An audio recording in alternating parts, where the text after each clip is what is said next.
Hey friends, it is me Alana. Welcome back to my channel. For this video, I am going to be talking about all the books I want to read in the month of January.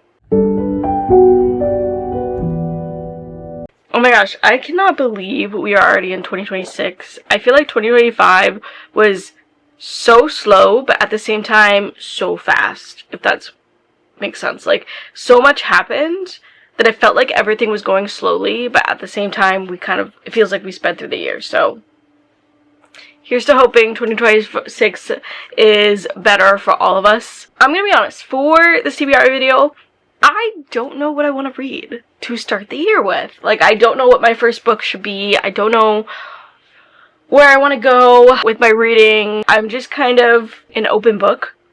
So I am going to just kind of let fate decide for me. So I have my TBR jar. So I have my original TBR jar I first made with all of the books that I own in it. And then I have my prompt TBR. And then I have my special edition TBR. And so I think I'm going to pick from all three of these to kind of let fate decide. I also am challenging myself this year, and I'm doing a bookish bingo for the entire year. And so I think I'm going to also choose a prompt for that. But the way this is going to work for me is that I've numbered each space in the bingo just because I know myself, and I know that I will choose the path of least resistance and choose all the easy prompts. And what I want to do is make sure that I am challenging myself to do not that. So I have a D20 dice here, and I have numbered the spaces 1 through 20, luckily, and I'm going to use this to pick a box for the month. I think for each month, I'm going to try to choose one, and then maybe if I have an extra space, I'll do two, depending on how I'm feeling. I have 20 spots. I put a couple of different things in this just because I, again, wanted to challenge myself. So some of these are definitely book related. Some of these are content related, and I'll go through them really quickly. So spot number 1 is Wheel of Fate.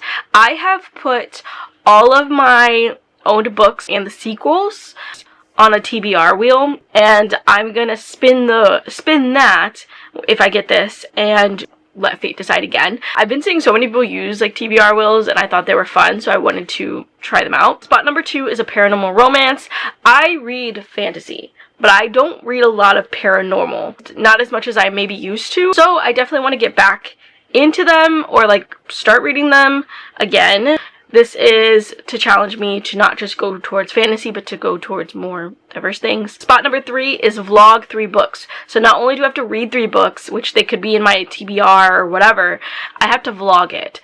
So this is me, again, holding myself accountable to film and not let life kind of kick me down or like keep me from filming the things I want to film. Number 4 is a scary fantasy, and so by this, I think I've decided it could go 2 ways. By scary fantasy, I mean a book that literally scares the crap out of me to read because of its intensity or its page length or whatever, or it could be like a horror fantasy. I think I could go either way. I think it would just depend on what I pick, but I think I'll let myself have that leeway for that one.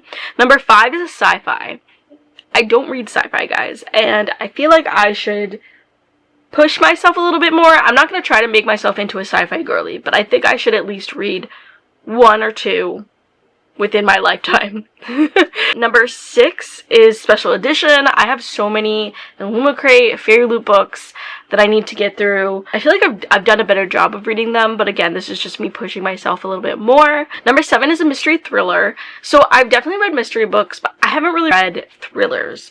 And so again, this is me kind of making myself come out of my comfort zone and read at least 1 or 2 of those within my lifetime. Number 8 is a friend's recommend. Number 9 is a romance by an author you've read before. So I have a lot of companion books where I've read like one book from a romance author, liked it so much, and then I like bought some other ones and then just haven't touched them. So this is me forcing myself to to read backlists and like read the things that I'm buying. 10 is a nonfiction. I feel like this past year I did a somewhat decent job of picking up nonfiction and classics, and so I just want to push myself a little bit more to keep doing that. I feel like I've definitely become more open to nonfictions. 11 is 400 plus pages. 12 is TBR jar, so going back to letting fate decide for my TBR jar. 13 is to reread a favorite.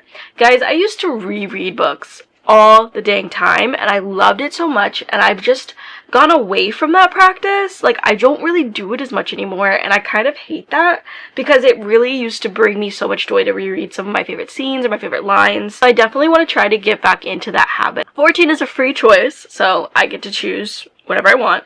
15 is a sequel, so pushing myself to read through these sequels because I be slacking sometimes, though I've gotten a little bit better.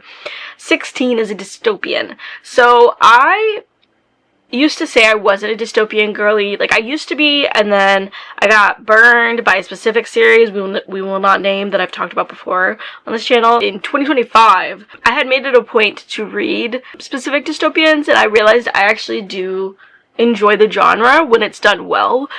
I want to make it a point to find more. I feel like dystopian is not a genre that I think it may be coming back, but like I don't know for sure. Like, I know a lot of YA dystopians, but I don't really know a lot of adult dystopians, so I think I am gonna force myself to try one of those and see how I feel. 17 is a 24-hour readathon where I have to read at least 3 books, or at least start 3 books. I think I'm hoping if I get this one, it'll be in the summer because I'll have more flexibility to do it because it's a little bit harder during the school year. So I might, if I end up getting this before the summer, I might just push it off till the summer to be fair to myself and just so I don't get in trouble at work. 18 is a middle grade because I have some really good middle grades on my shelves that I really want to read, and so I need to, again, push myself to read those.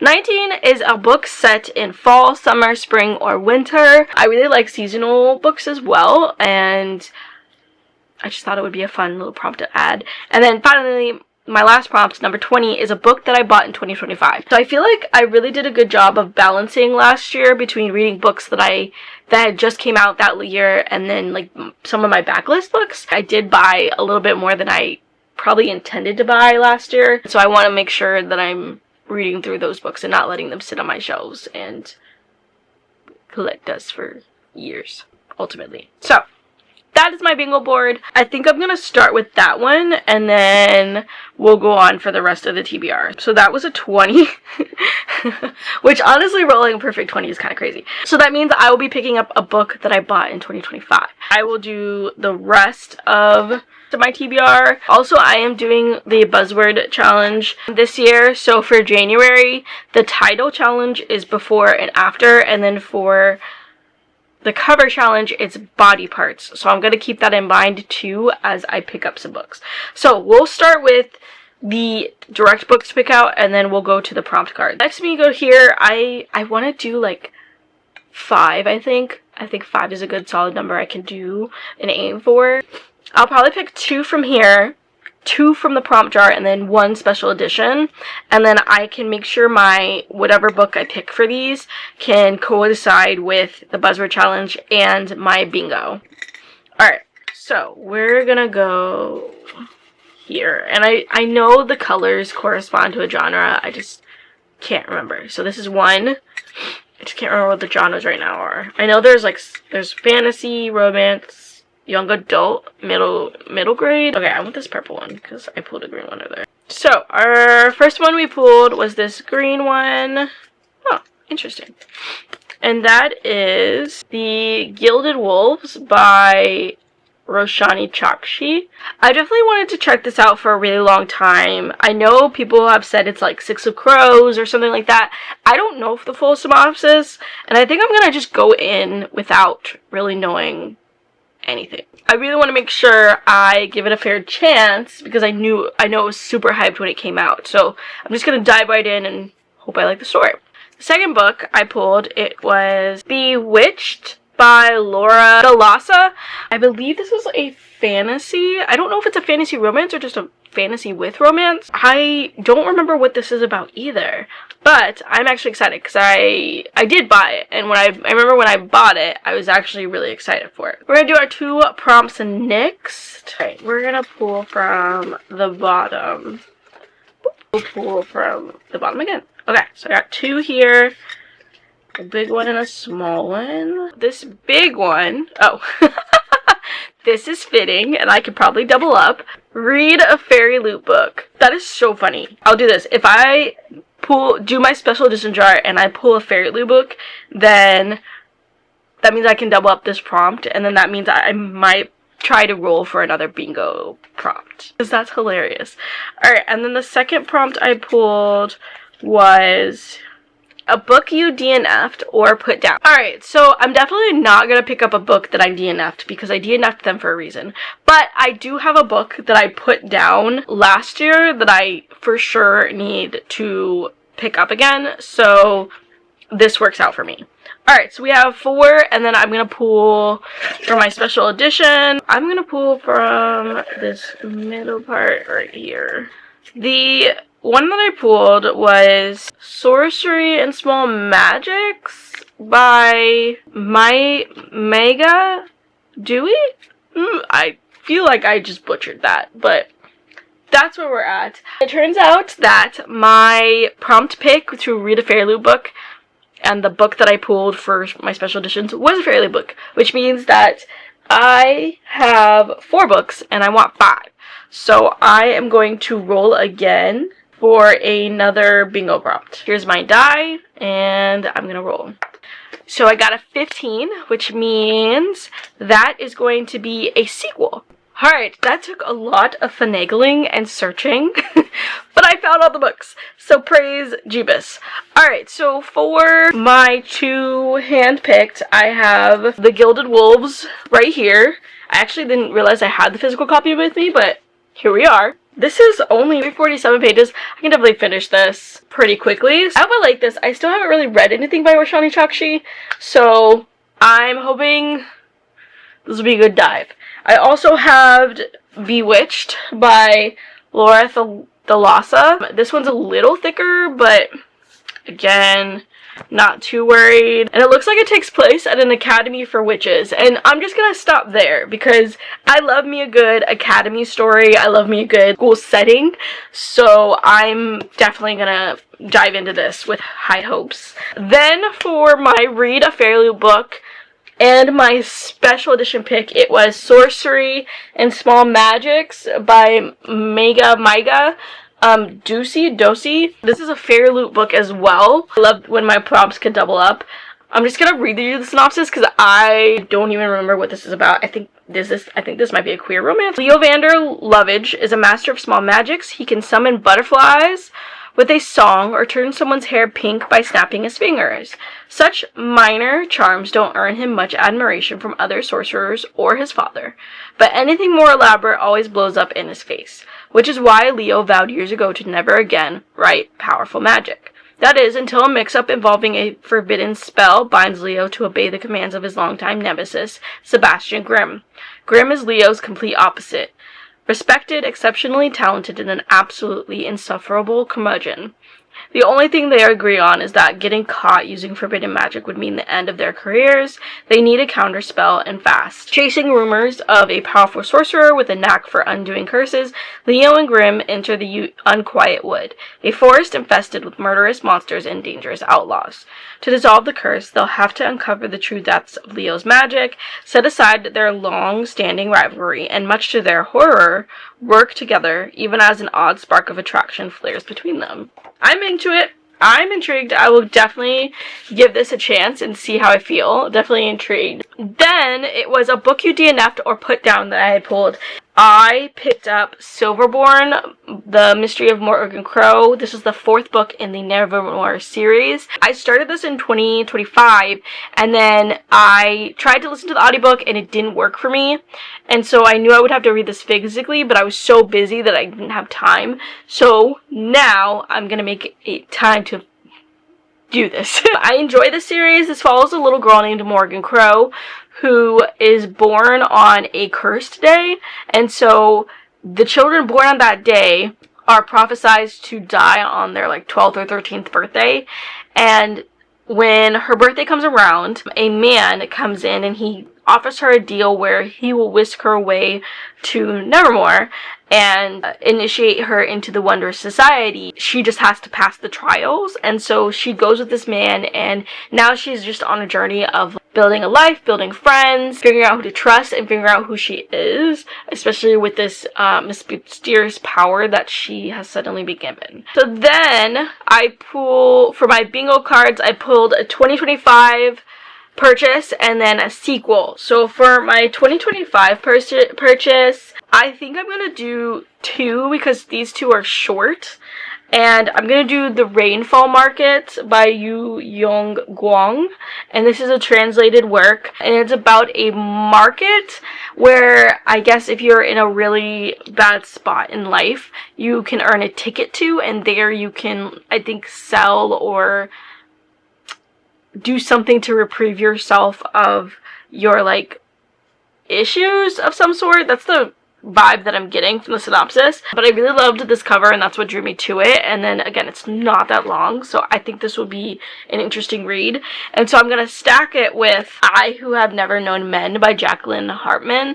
I heard about this somewhere, and it's another translated work, and I was definitely intrigued because it is written by a Holocaust survivor, and so I wanted to see what this could do, because it's giving kind of speculative fiction, but it's about 39 women who live underground in a cage, and they've just, I guess, been there, and they've been listening, and they don't know why they're there, they don't know how they got there.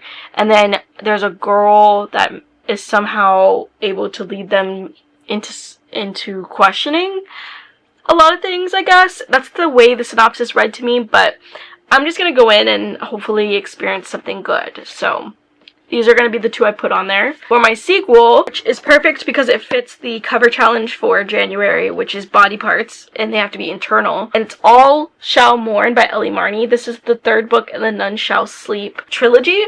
This fits the prompt because there's a skeleton, which is an internal body part.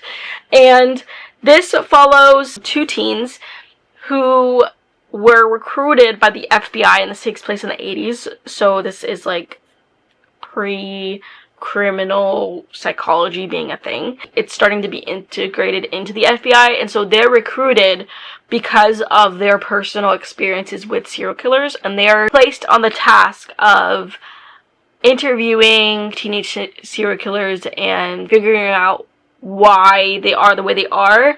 And with this task, they end up being put on a couple of cases. I've really enjoyed this series so far. I believe this is the last book in it, and I loved the first one. I was super excited when she announced the second one, and so now we're on to the third one, and the second one ended on such an interesting note that I'm just really intrigued to see how she's gonna finish it overall. Our last book I have on this, and this doesn't fit any prompts, but this, because I needed a book for the buzzword challenge for the title, and it's before and after, and so none of these books would fit, and I actually realized as I was going through, I don't have a lot of books that have after or before in it, weirdly enough. I chose Happily Ever Afters by Elise Bryant.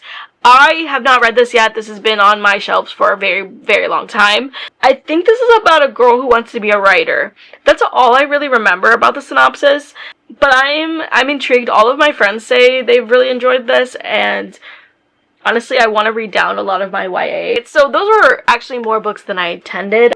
I added 3 more books than I said I was going to read, so here we are. But we're gonna give it a try. We're gonna see how it goes. Hopefully I can read at least 5 of these, if not all. So I'm excited to dive in. I'm excited for this new year. I'm excited to come in with hopefully better energy than 2025 gave me. I'm hoping that I can do a lot more on my channel than I did last year and just actually follow through with the plans that I have. So we'll see. But that is all I have for you. Hopefully you all enjoyed this video. If you liked it, please give it a good old thumbs up down below. If you have any comments, questions, concerns, please leave all that in the comment section. Let me know what your first book of 2026 is going to be. Please and thank you. I would love to know. And if you want to see more videos from me, please hit the subscribe button. You are all sunflowers in a world full of weeds.